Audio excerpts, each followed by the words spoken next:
তারপরে বললেন এখান থেকে নিমতলি হয়ে রাস্তা করতে হবে হযরতপুর খোলামোড়া রোডে, এখান থেকে স্কুল পাকা করতে হবে, রাস্তা পাকা করতে হবে, এই কথাগুলি বললেন।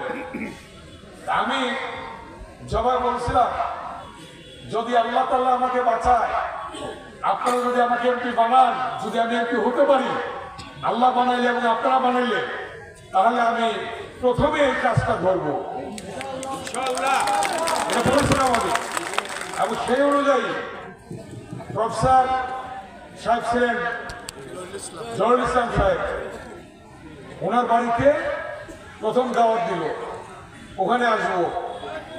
ওখানে গাড়ি নিয়ে আসতে পারলাম না, কারণ চাপড়ার ব্রিজ নাই, মুরগাগন্ডার ব্রিজ নাই, ওদিকে পানি, এদিকে বটতলি ব্রিজ নাই, পুরো দিক দিয়ে চর দিয়ে এদিক দিয়ে ওই দিক দিয়ে এমনি এসে বটতলি এসে আটকে গেলাম, গাড়ির নিচে পড়ে গেল।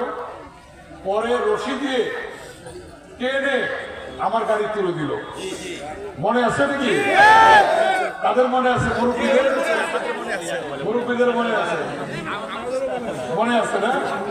তখন আমরা এই আমার গাড়ি রশি দিয়ে কাশি দিয়ে টেনে তারপরে তুলে দিল।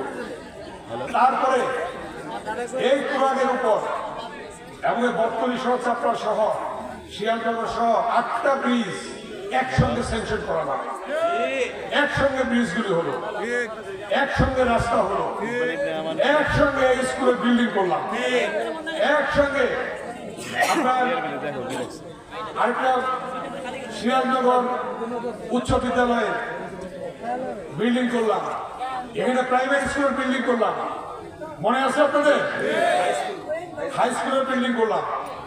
তারপরে আপনার উত্তর বাহারচর প্রাইমারি স্কুলের বিল্ডিং, বড়ইগঞ্জে ব্রিজ, নিমতলি ব্রিজ, বড়ইগঞ্জে মাদ্রাসা, তারপর আপনার বাহারচর যে বলছি উত্তর বাহারচর প্রাইমারি স্কুল বিল্ডিং হলো, বেউটা হলো, তারপর ওইদিকে ভওয়াল আদি ভওয়াল উচ্চ বিদ্যালয় বিল্ডিং হলো, প্রাইমারি স্কুল বিল্ডিং হলো, তারপরে ওইদিকে কাঁঠালতলি গতকাল গিয়েছি, গত 3 দিন আগে গিয়েছিলাম কাঁঠালতলি, সেখানে সেই স্কুল হলো। মানে মোট কথা কাঁঠালতলি, মোট কথা কোনো কিছু বাকি ছিল না। কি ছিল বাকি? বাকি না থাকাতে রেজাল্টটা কি হলো? 91 সালে এমপি বানাইলেন, এরপরে 3বার এমপি বানাইলেন। যতবার দাঁড়াইছি ততবার এই কারণে বলছে সবচেয়ে বেশি ভোট আমি পেয়েছি।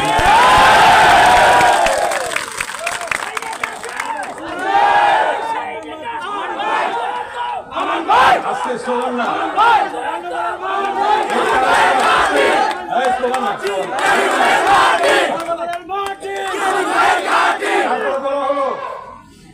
আরিচা রোডের সাথে সংযোগ করে সে কলাতিয়া হয়ে রুইতপুর হয়ে ঢাকা মহারোড সংযোগ রাস্তা করলাম।